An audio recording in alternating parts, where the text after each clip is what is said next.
Hello दोस्तों, मेरा नाम है सत्यम सिंह और स्वागत है आप सभी का अपने यूट्यूब चैनल सत्यम डिजिटल में। तो आइए दोस्तों, हम यहाँ पर देखने वाले हैं जेएसएससी सीजीएल 2022 का। ठीक है, तो आइए एक बार हम यहाँ पे शुरुआत करते हैं।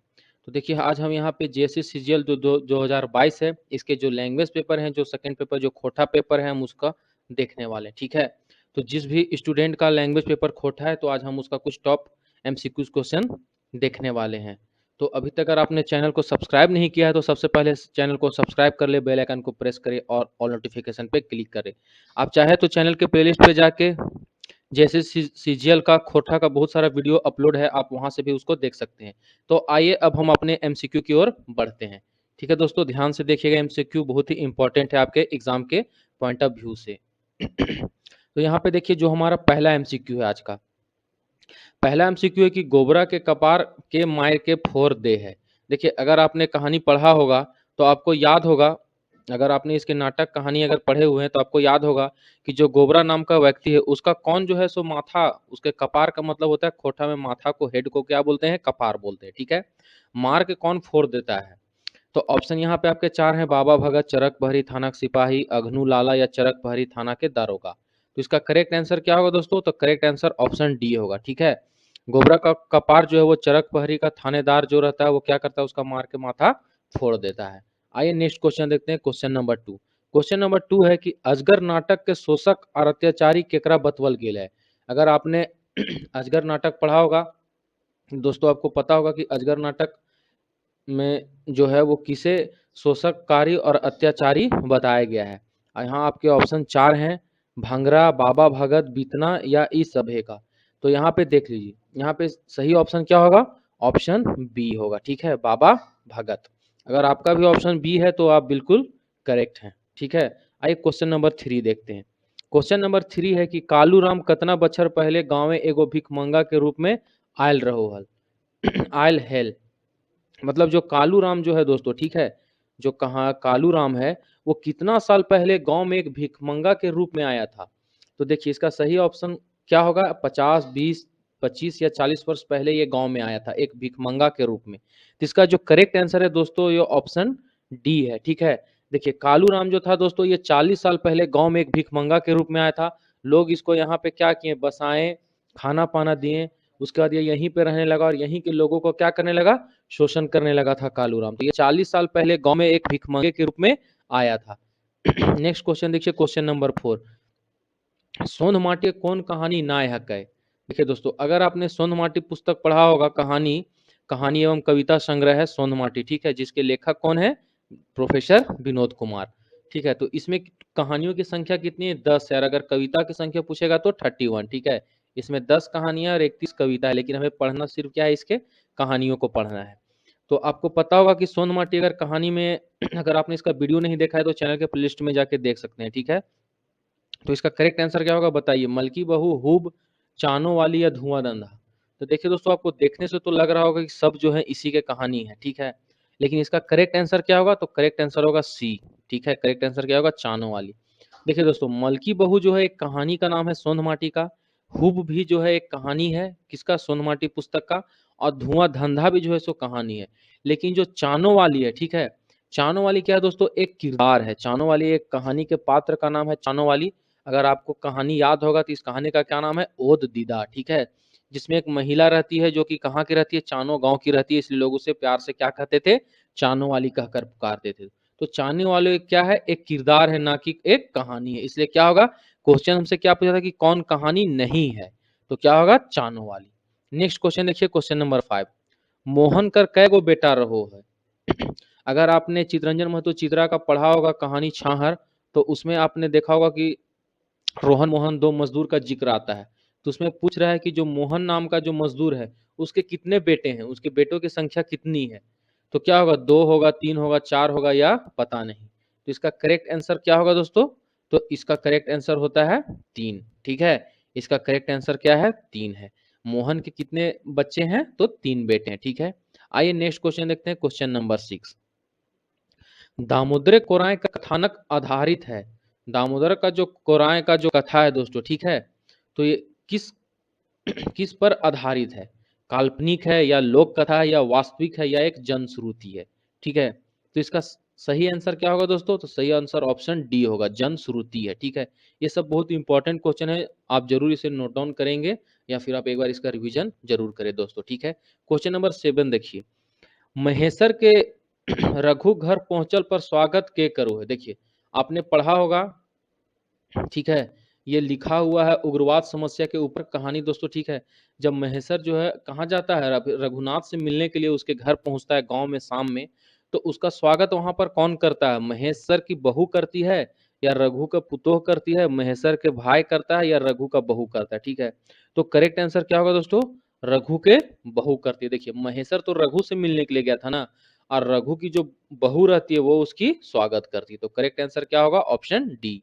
क्वेश्चन नंबर 8 देखिए, उबार कहानी कौन पात्र ना है? उबार जो कहानी है उस निम्न में से कौन सा पात्र जो है वो उबार कहानी का नहीं है? झबरू, बिहारी, जंगली या बीरू? ठीक है, तो इसका करेक्ट आंसर क्या होगा दोस्तों 8 का? Option C. ठीक है, जंगली। जंगली जो है वो किसी और कहानी का पात्र है दोस्तों। ठीक है, जंगली, आपने इस कहानी को पढ़ा होगा, तो जंगली जो है वो क्या है? बीए पास रहता है लेकिन इसका कहीं भी नौकरी नहीं लगता है दोस्तों। क्यों? क्योंकि इसके पास क्या था? घूस देने के लिए पैसे नहीं थे। बाकी जितने भी ये झबरू, बिहारी, बीरू, ये सब सब क्या है? उबार कहानी के किरदार हैं। क्वेश्चन क्या पूछा था? उबार कहानी का कौन पात्र नाय है, नाय हक है, यानी कि नहीं है। तो आप ये सब थोड़ा जब भी क्वेश्चन बनाए तो ये सब ध्यान दीजिएगा दोस्तों। ठीक है, कि किसमें नहीं पूछ रहा है।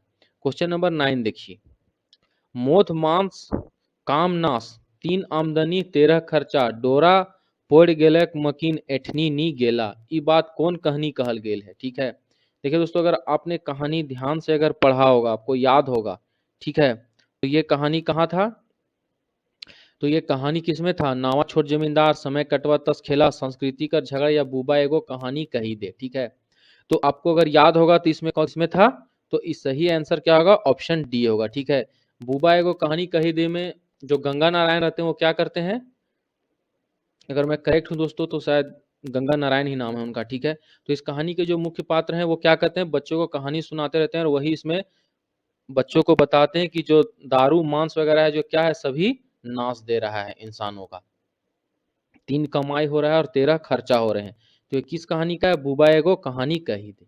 नेक्स्ट क्वेश्चन देखिए दोस्तों, क्वेश्चन नंबर 10, मद्रासे डॉक्टर की कहल रहे, आंख अब ठीक नहीं होगा। ऑप्शन बी देखिए दोस्तों यहाँ पे दिया होगा, आंख ठीक हो जाएगा, आंख का रोग इससे अधिक नहीं बढ़ेगा, या ए और सी दोनों। तो करेक्ट आंसर क्या होगा दोस्तों? तो करेक्ट आंसर देखिए क्या होगा? ए और सी दोनों होगा। ए में क्या है कि आंख अब ठीक नहीं होगा। देखिए ये किस कहानी के बारे में बात किया जा रहा है? तो दोस्तों ये समय कटवा तस खेला कहानी जो है इसमें बताया जा रहा है।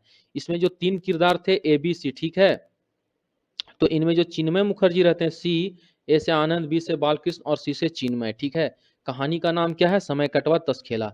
तो ताश खेलते खेलते एक ही जगह बैठे बैठे चिन्मय जी का आंख खराब हो जाता है और ये दिखाने के लिए कहाँ जाते हैं? मद्रास जाते हैं, चेन्नई जाते हैं। ठीक है, तो वहां पे इनका डॉक्टर जो है वो देख के आंख का इलाज करता है और बोलता है कि अब आंख ठीक नहीं होगा, लेकिन जो हम दवा दे रहे हैं इससे क्या होगा कि आंख का रोग इससे अधिक नहीं बढ़ेगा। ठीक है, तो उम्मीद है अगर आपने वीडियो नहीं देखा होगा तो आप जाके चैनल के प्लेलिस्ट पे देखें। आज जितने जो भी नए हैं एक बार प्लीज चैनल को सब्सक्राइब जरूर कर ले, वीडियो को जितना ज्यादा से लाइक शेयर कमेंट जरूर करें दोस्तों। ठीक है, आइए नेक्स्ट क्वेश्चन देखते हैं। नेक्स्ट क्वेश्चन हमारा 11 नंबर है। 11 नंबर में है कि प्रदीप कुमार के कौन उपाधि दियल गेल है? देखिए दोस्तों, प्रदीप कुमार उजाला, दीपक, दिनमणि या प्रजापति। ठीक है, प्रदीप कुमार जो लेखक हैं उनको कौन सी उपाधि दी गई है? तो देखियो दीपक दिया हुआ है। ठीक है दोस्तों, इनको कौन सी उपाधि मिली है? दीपक की। नेक्स्ट क्वेश्चन देखिए, अजवायर भौजी के मरद कतना पढ़ल रहो है? देखिए दोस्तों, आपने अगर पढ़ा होगा कहानी की अजवायर भौजी के बेंडाइल चेंगा, इस कहानी में क्या था दोस्तों कि जो भौजी रहते हैं उसके जितने भी बच्चे रहते हैं, भौजी को कोई मतलब नहीं रहता है कि उसके बच्चे पढ़े या ना पढ़े, बस वो अपने क्या रहती है? अपने खाने पीने में मस्त रहती है। तो इसी में पूछा गया है कि जो अजवायर भौजी का जो पति थे, हस्बैंड थे उसके, वो कितना पढ़ाई किए हुए हैं? तो इंटर, बीए, मैट्रिक या एमए किए हुए रहते हैं। ठीक है, तो इसका करेक्ट आंसर क्या होगा? मैट्रिक पास रहते हैं। ठीक है, उसके हस्बैंड जो हो कितना पढ़े हुए हैं? मैट्रिक किए हुए हैं। नेक्स्ट क्वेश्चन 13 नंबर देखिए, अजवायर भौजी के छोट बेटी का नाम की रहो है? ठीक है, अजवायर भौजी अभी आपको हम बताएं। ठीक है, तो इसके बेटी का क्या नाम रहता है? इसकी जो सबसे छोटी बेटी है उसका क्या नाम रहता है? कुना, सुमा, हेमिया या रेशमी नाम रहता है। तो करेक्ट आंसर क्या होगा? कुना नाम रहता है दोस्तों। आप ये सब याद रखिएगा दोस्तों, एग्जाम में पूछ देगा आपसे। तो ये सब आप अच्छे से रिवीजन करते रहिएगा। नेक्स्ट क्वेश्चन देखिए, क्वेश्चन नंबर 14।